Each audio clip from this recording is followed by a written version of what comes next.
So welcome to part 2 of this absolutely amazing exchange with Manisha.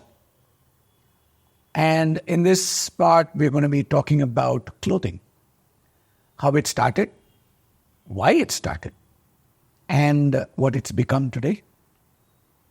The various aspects that go into making a piece of clothing, and all the factors that influence the appropriate attire for the appropriate person at the appropriate place and for the appropriate reason.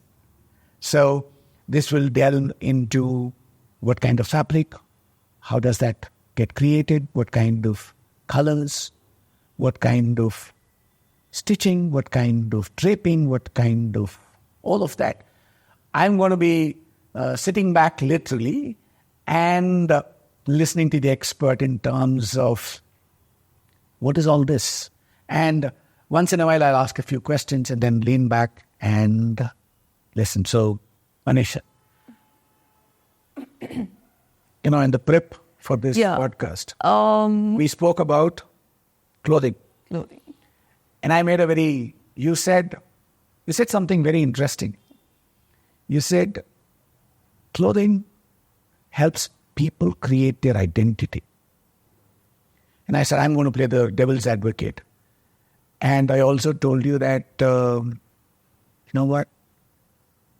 It was started off for protection, and it has now become a vanity item. And I think we also spoke about, we ask people what are the bare necessities, what are needed for people to live. Normally people talk about food, clothing, and shelter. And I say that it's not food, clothing, and shelter. It is air, water, and food. These are needed for me to live. Everything else is optional. I'm aware of the fact that without the proper clothing, if I was in the Arctic Circle or in the Antarctic continent, I would freeze to death in probably 2 or 3 minutes. I understand that. So clothing was required for me to be able to grow out of my natural habitat and go elsewhere. Right? So from there, it was very, very utilitarian. I don't think 200,000 years ago or 300,000 years ago, whenever skins, leaves, and all of that were put together to form clothing, I don't think they were looking at it from how good does it look. They probably were looking at how effective it is. So then it was just function that defined whether that piece of clothing was useful. Today, I still think that most of us wear clothing that is for function, that makes us feel comfortable. Even those who model, right? They are walking the ramp, they're wearing all of these exotic clothing. But when they are by themselves, they are wearing they are wearing clothes that are most comfortable for them. Correct? Yes. So I'd like to hear from you the parts of what goes into clothing.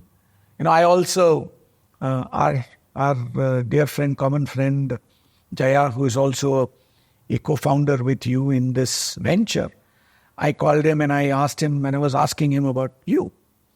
And he said, man, she made sure, and I knew it, but I didn't know it. And she said, no, if you want to play this game, you need to know everything. You need to go find out what is the fabric, what is the thread count, what is the weave, what kind of weave is being used, how are they dyeing the cloth, what kind of material, what kind of input goes into creating the dye, what is the process. You'll have to learn all of it. Only then can you be a useful co-founder. I don't think you said it. I don't think Jaya said it also.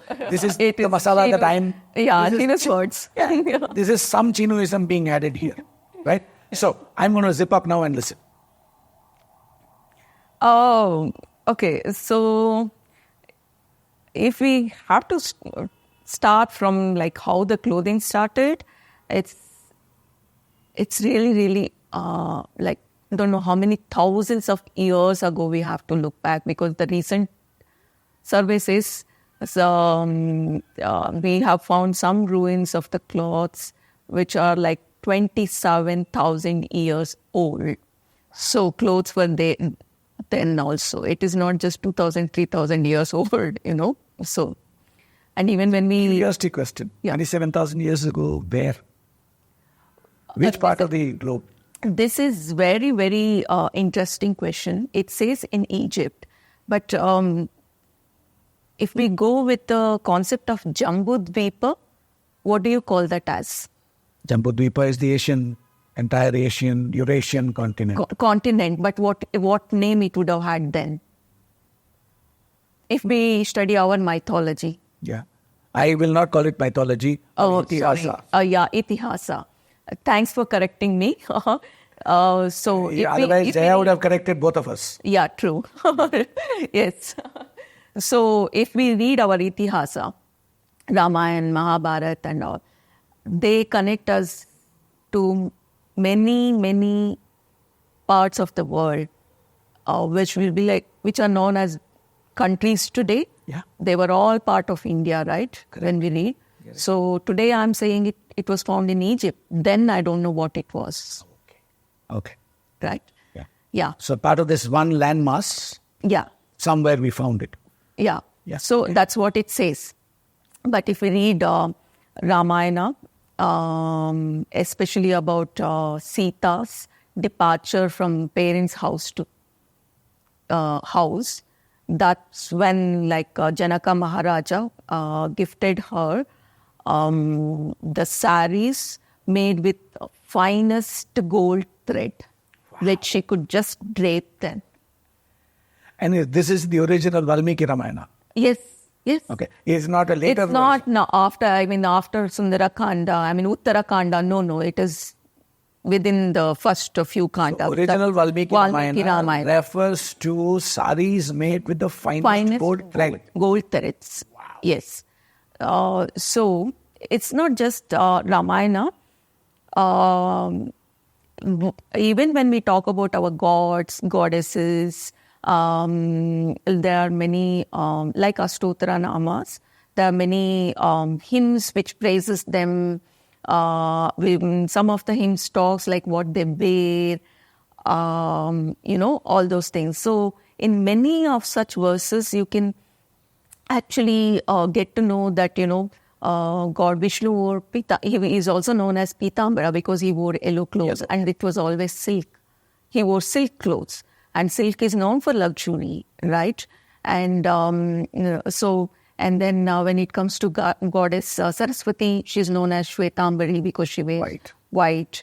And Lakshmi, she's like the reds and greens and many colors for her, and gold being the common color as the contrast for her clothes.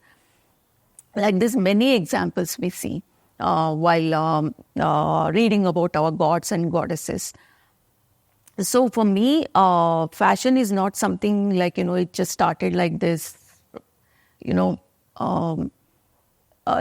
our Google, it started with some date. No, I don't think we can trace back the date for the fashion.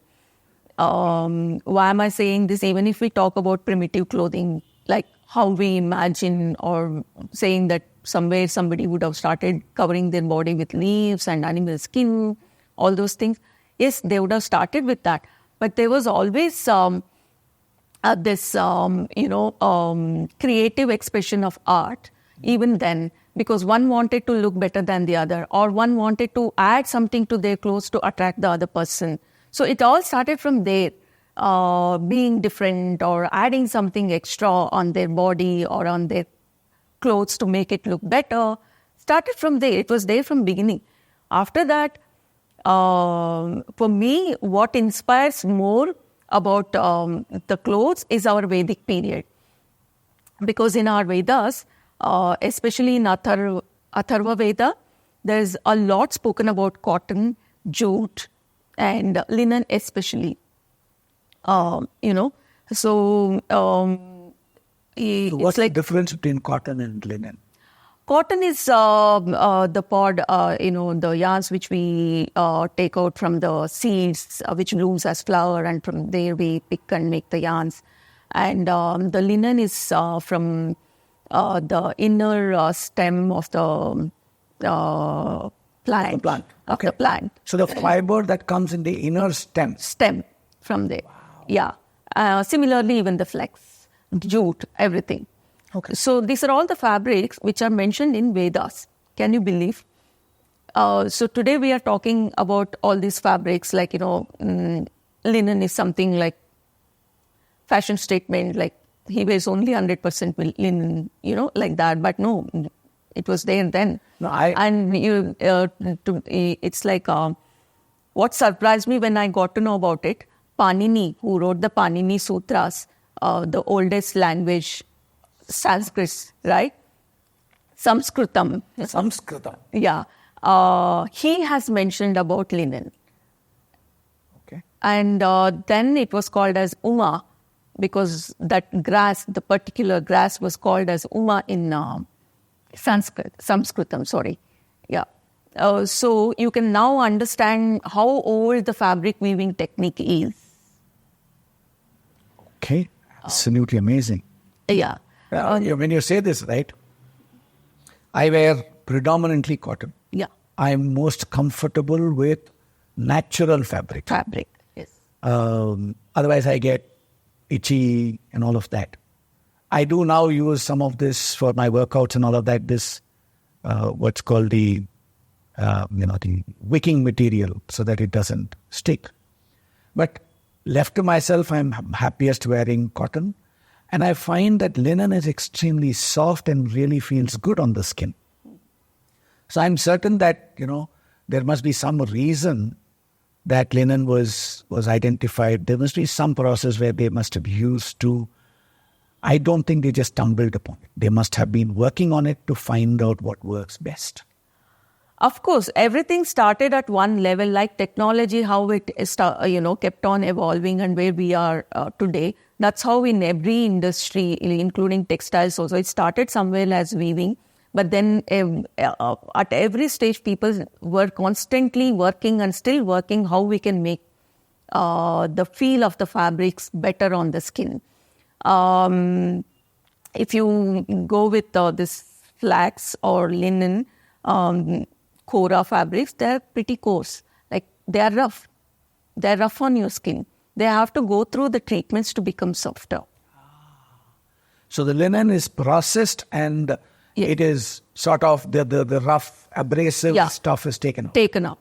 And a lot of times they blend it with cotton. It's the linen, just to have that comfort feeling on the skin, like that. So question related to this.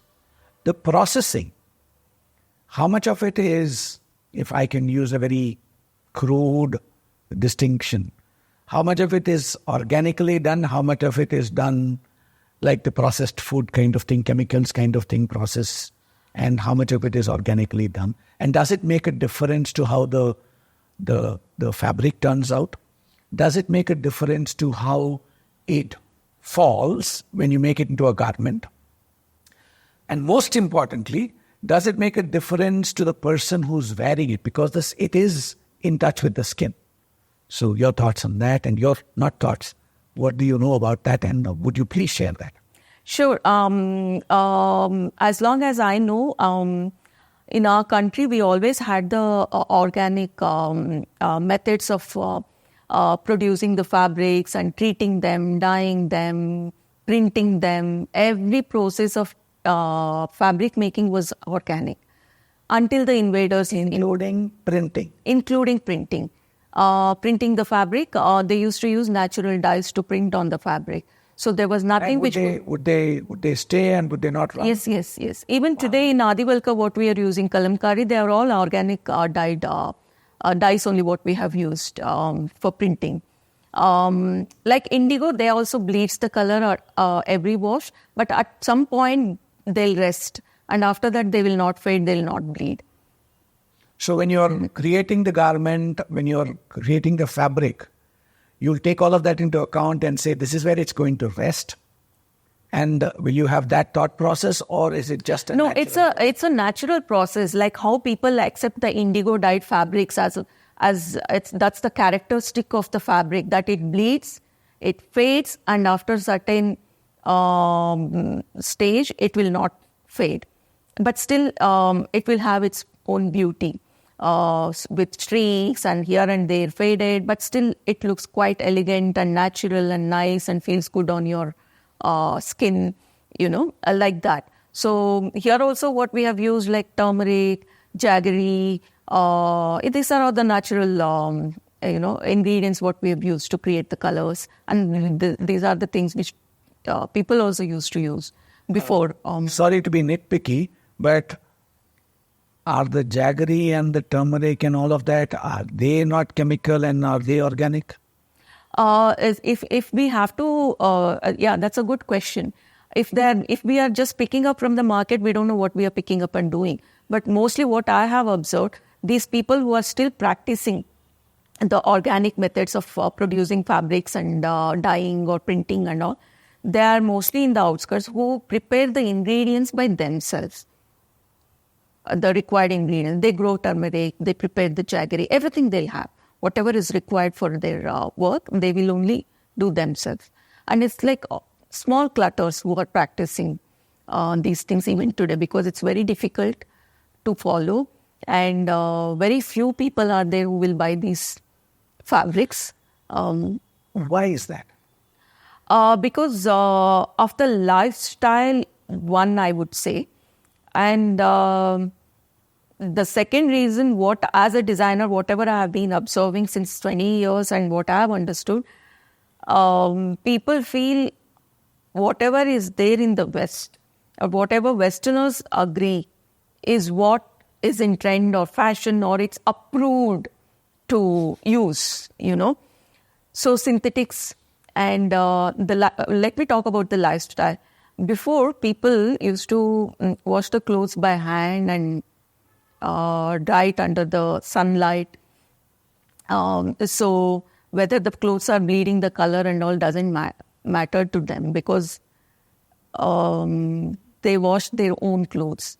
Very rarely one person used to wash everybody's clothes. And it would be washed one by one. One by one. Yeah. You will not put it all together. All together. I didn't realize. Yeah. Absolutely amazing.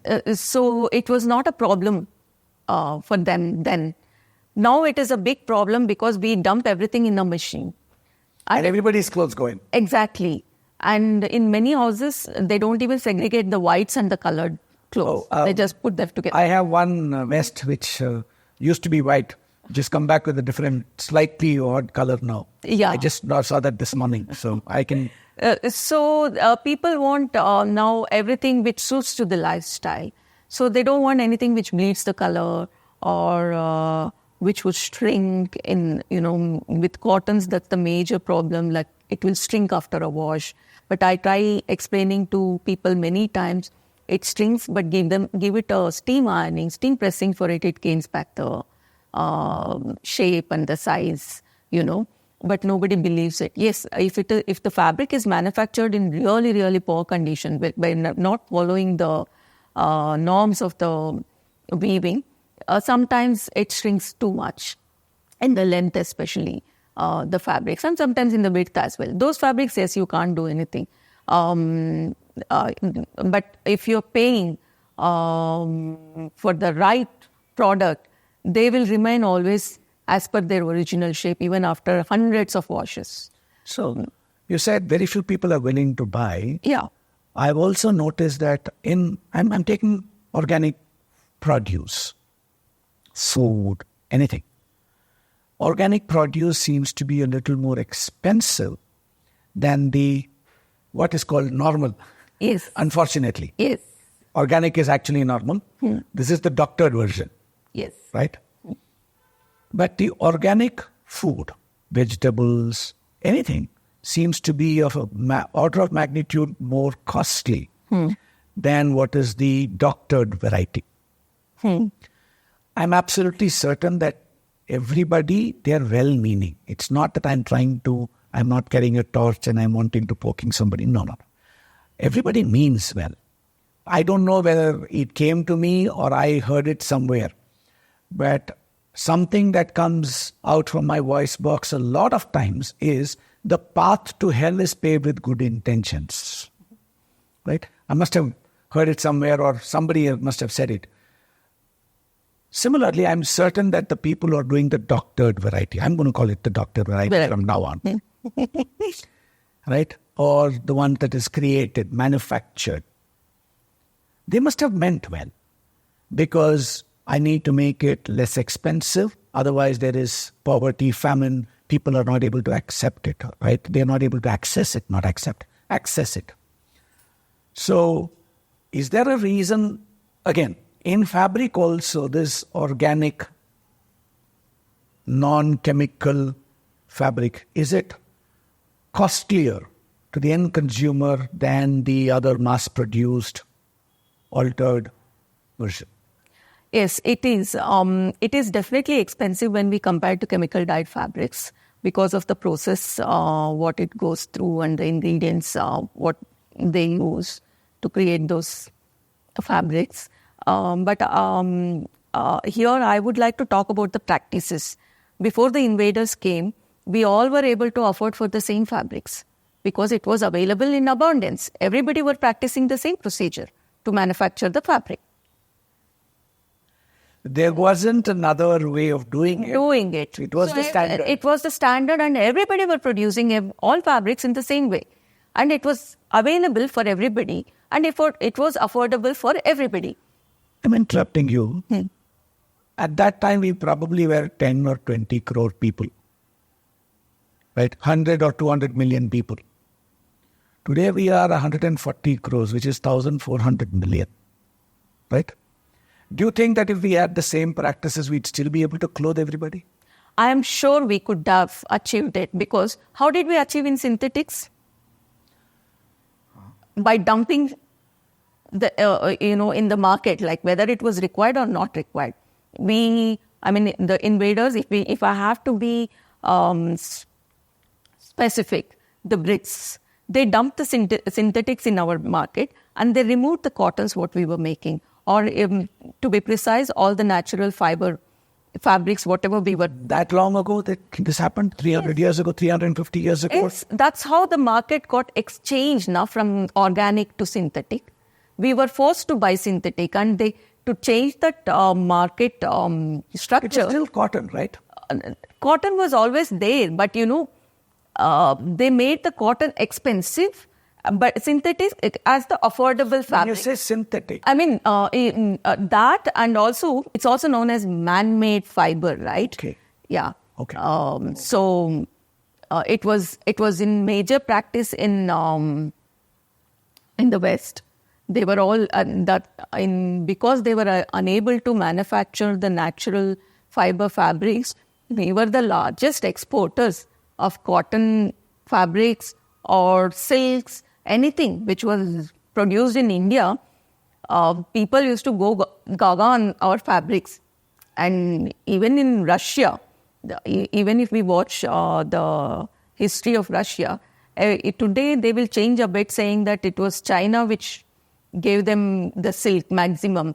But if we dwell into it deeper, we will get to know that it was India which was supplying most of silk and cottons to them. And one of the writer, I don't remember the writer's name, but he has written Russia is going to lose its wealth by paying India to buy silk. That much we used to export to Russia then. And there women wanted to wear only Indian silk. Yeah. Coming back to the original thing, which is what goes into... So, obviously, from what you're saying, I'm just stating the obvious.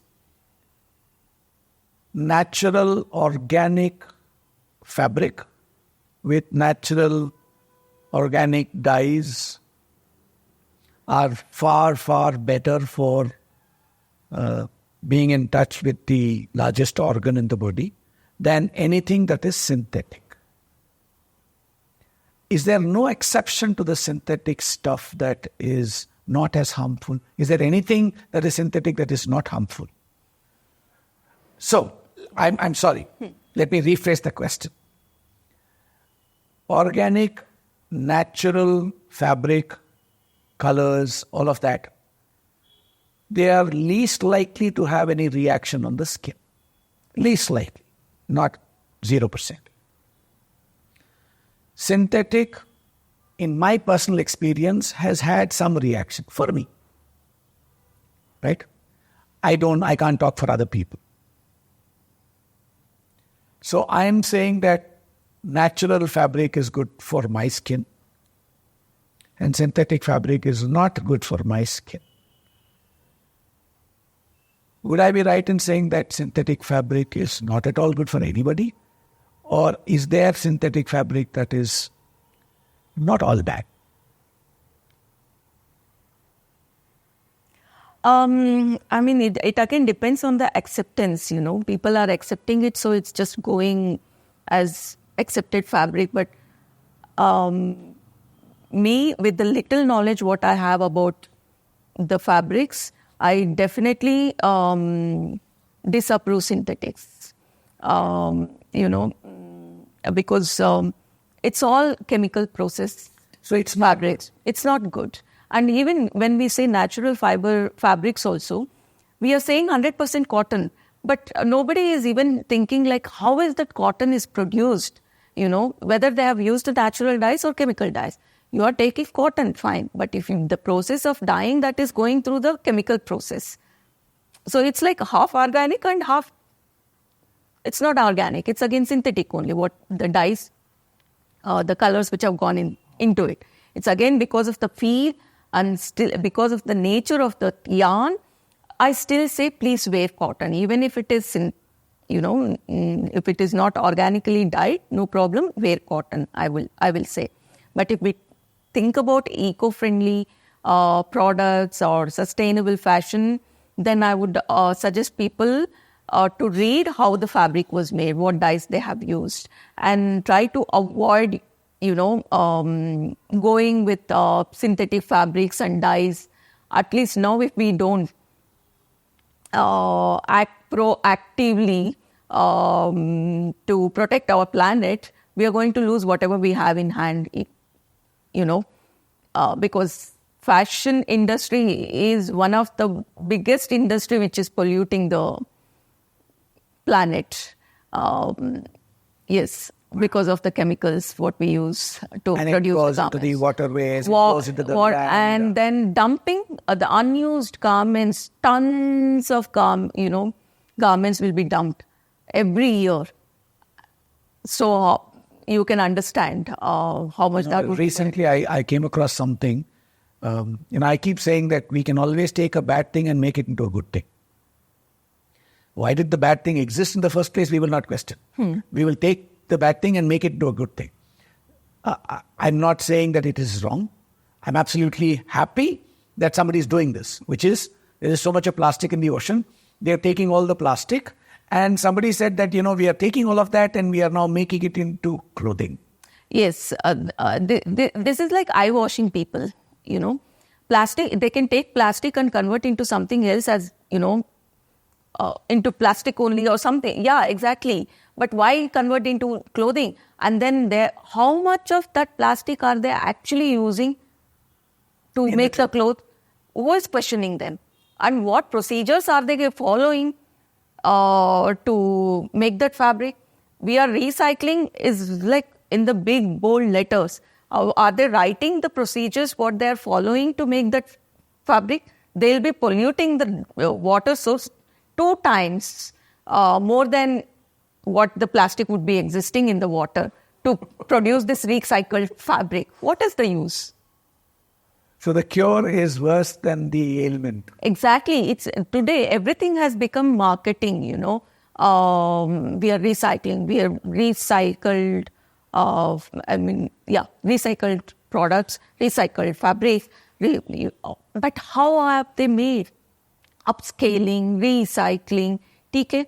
If you are upscaling something with minimal cost and damage, everything makes sense. To recycle something, you are spending what the product would cost like 3 times more than that, and say that I have upscaled it or rescaled it.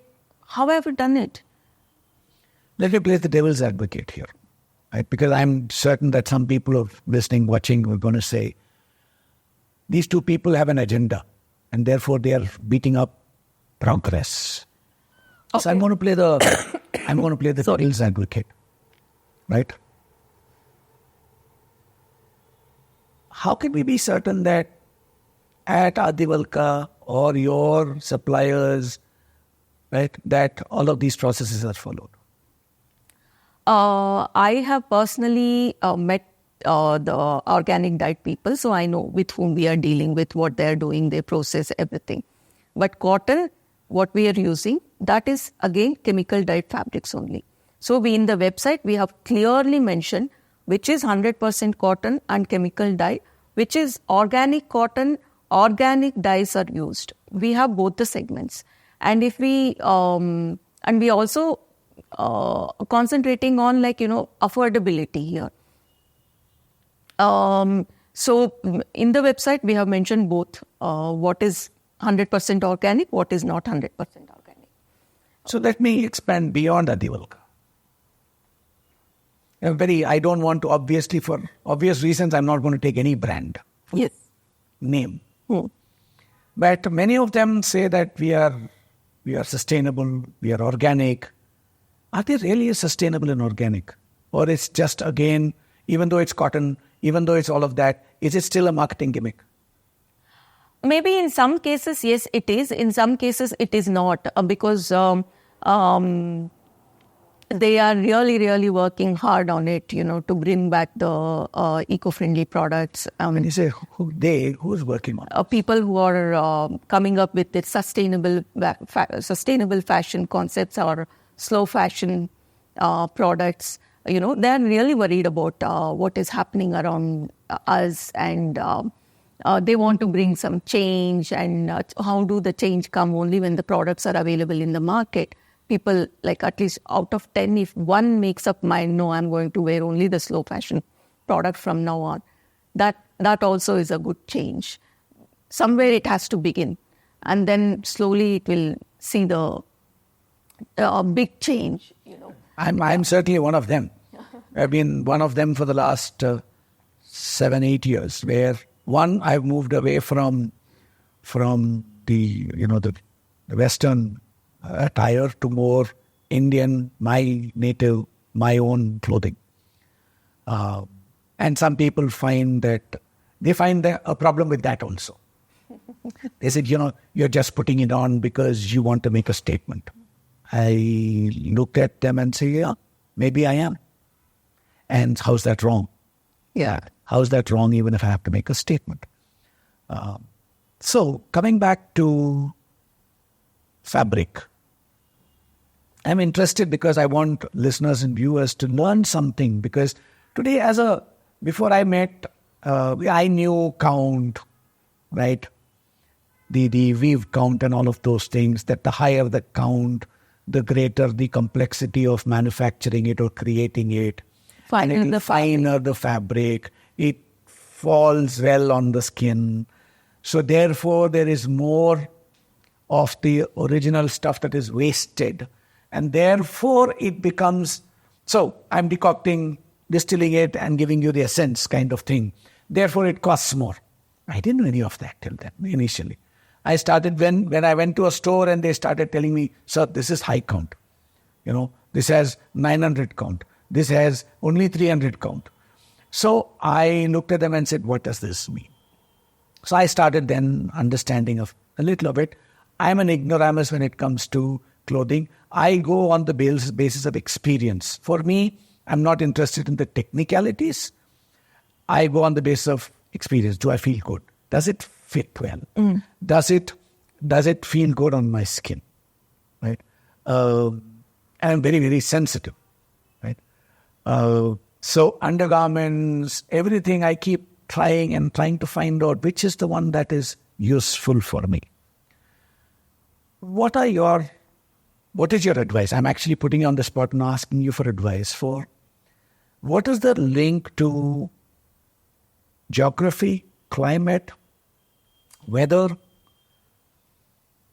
purpose, how should somebody choose the right kind of clothing for them, right? And yet not feel like, I'm not fashion conscious, right? So if I had to choose between good for health and fashion, no brainer for me, I will always choose good for health, at least most of the time.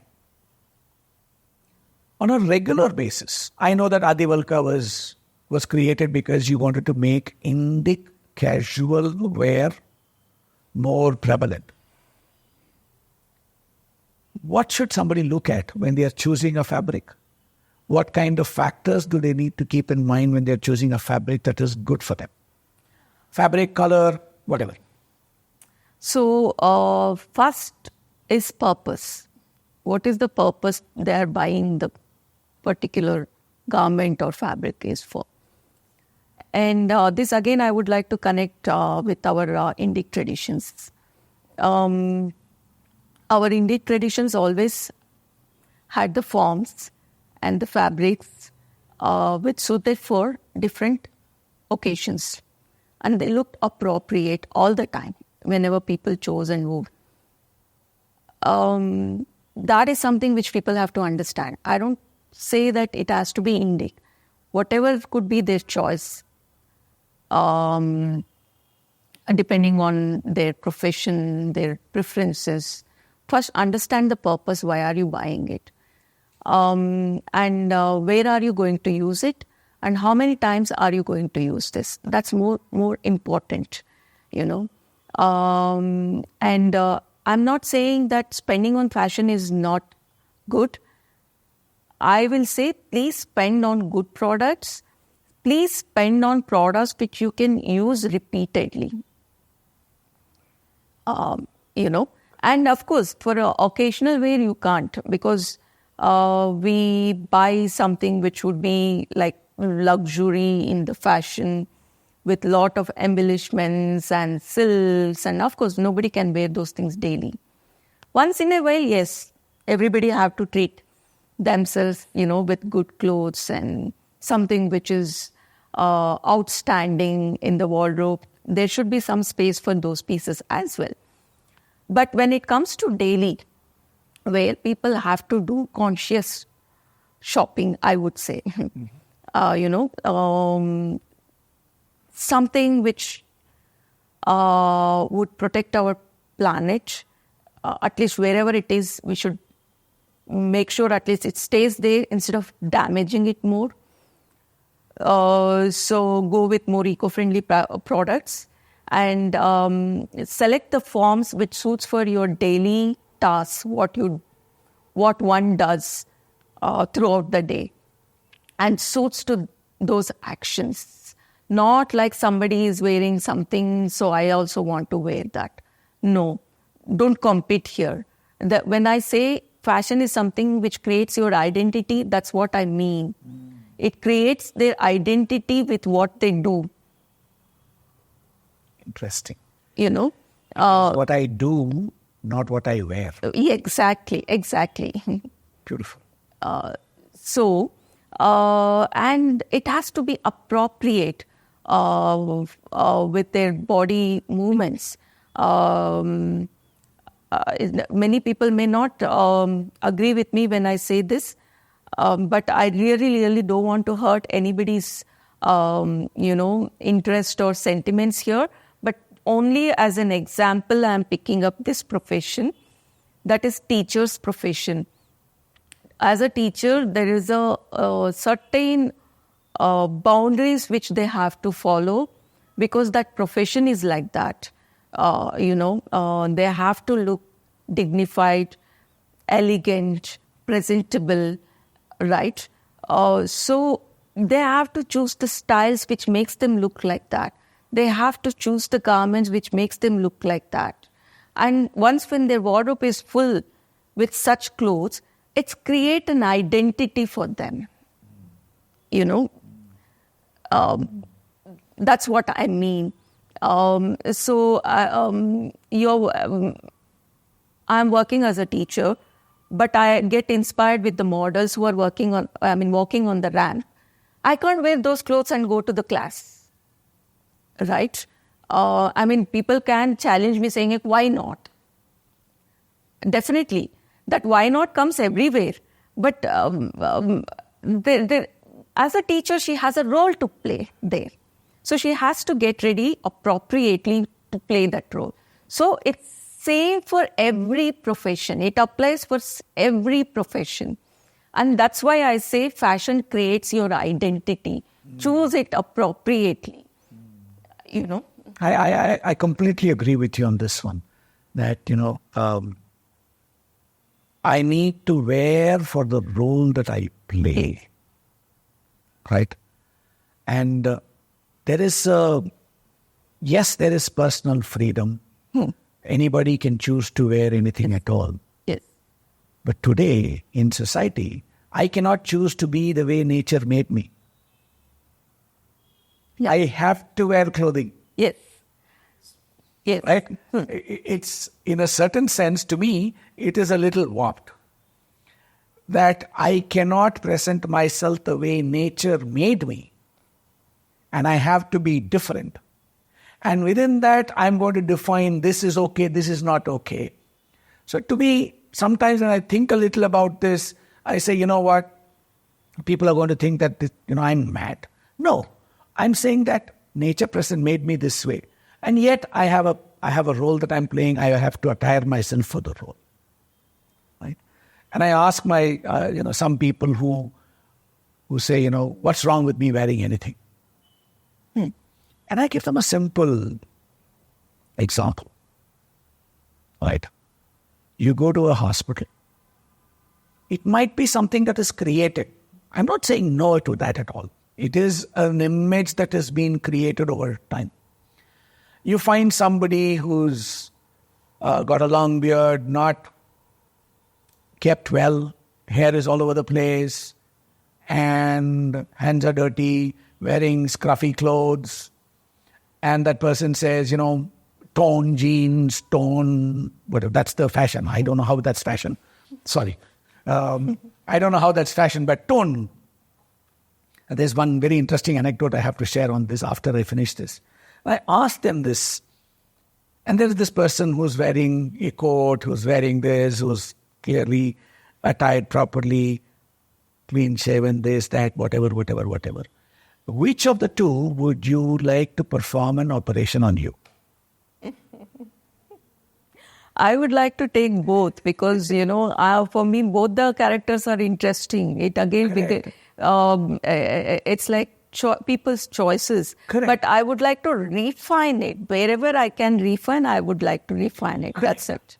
So I'm saying, therefore, and more often than not, people tell me, no, I'll go with the person who fits into the stereotype of the surgeon.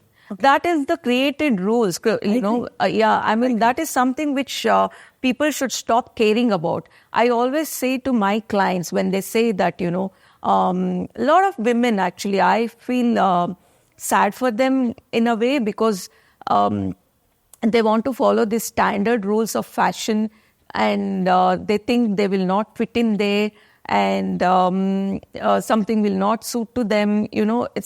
I'm like, it's all in your mind. It's just in your mind. Remove all those things. Wear what is comfortable for you. You have to choose comfort over style. Absolutely agree with you. Then everything else will start looking beautiful on you. Because if it's comfortable, I feel good. If I feel good, I'll be able to carry off anything. Exactly. Just because something is in trend, a person wears, it's like she's so conscious about her little broad hips or thunder thighs or bulging arms. Already when she is conscious because somebody else is wearing something, she also wants to wear it and compete and feel comfortable. Doesn't happen. If you want to wear it confidently. Be confident about your body first. If you're not confident about your body, wear the clothes which you are confident about carrying it. First, be comfortable in what you wear. that is what I always tell to my clients. I never suggest anybody like, okay, you're here, okay, fine, you go with the sleeveless or you go with full sleeve. No, first I would like to understand what they are comfortable wearing. Accordingly, I'll suggest them. Lovely. Beautiful. I'm actually going to take a pause here and, take a break so that we can then come into part 3. And which is going to be moving from here, which is the popular influences on fashion, on people's aspiring for something and wanting to, it goes to, I used to eat non-vegetarian, born in a family that was completely vegetarian. And I realized something about me, that whenever I went to a buffet where there was everything, I never went to the non-vegetarian side. So I started asking myself a question. Why? And I realized something very interesting about myself. In a group that was predominantly non-vegetarian, I ate non-vegetarian to fit in. In a group that was vegetarian, I ate non-vegetarian to stand out. Right? So why did I want to fit in? Why did I want to stand out? So I started thinking about it. I said, that's because I don't feel confident of myself. I don't feel situated in myself. So I'm trying to become somebody that I'm not. I said, no, from now on, I'm just going to do what I want to do. I then started focusing on being situated in myself. And it started spilling over into all other areas as well, which is why I'm going to, at one point of time, I took a decision that I'd wear only our Indian clothing, Indic clothing. So most people see me in dhotis and kurtas. I do wear shirts. And some people, interestingly, ask me, so when you're going on a motorcycle ride, you wear dhoti and go? I said, no, I don't. I wear proper riding gear. Appropriateness. I need to be protected. I need that thick material. Otherwise, I shouldn't be motorcycling. One of the two. So I felt comfortable, and the moment I started feeling comfortable, I could wear anything. I once, when somebody saw me in a meeting, somebody said, Cheenu, this is confidence. I said, what is confidence? You've come into this meeting where we have so many people and you're in your dhoti. I addressed that person by name and said, no, this is not confidence. True confidence when I come wearing nothing. With that, we'll take a break. And we'll come back and we'll talk about what are the reasons why we are aping whichever fashion. What are the reasons? And it's a topic that is very close to my heart, which is that people are not secure in themselves and therefore they are leaning on various other things that are outward, trying to shore up their confidence. It doesn't. People are not happy because they are healthy. They are healthy because they are happy. So when I'm confident, I can wear anything or nothing and still carry it off. Right? So that's the reasons. And we're going to talk about Manisha's experiences with working with cultures across the globe. What are the factors that define what goes into that design? What drives that market? What drives the sale of that? And what are the psyche of the people? And what Manisha has learned in all of that. So when we come back, we'll talk about all of this. So don't go anywhere until next week when this episode will be released. Yeah?